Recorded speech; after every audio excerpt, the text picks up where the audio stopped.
Hey everyone, so a few years back, Apple banned Fortnite from the App Store, but there's actually a way you can get around this, and in this video, I'll be showing you how you can get it on your iPad 9. So first off, you'll need to open Safari and search for xbox.com/play. And once you're here, press on the share button at the top right corner and scroll down to where it says add to home screen. And then you can also change this name, but then press on add.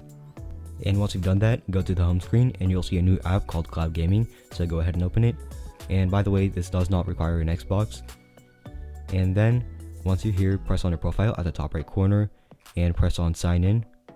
Now just go ahead and sign in with your Microsoft account, and if you don't have one, just go ahead and create one. Now once you sign into your account, you'll see that Fortnite will be on the home screen, so go ahead and open it. Then press on the play button. And now just wait for a moment for this to load. And there might also be a wait list if there's too many people playing at the same time.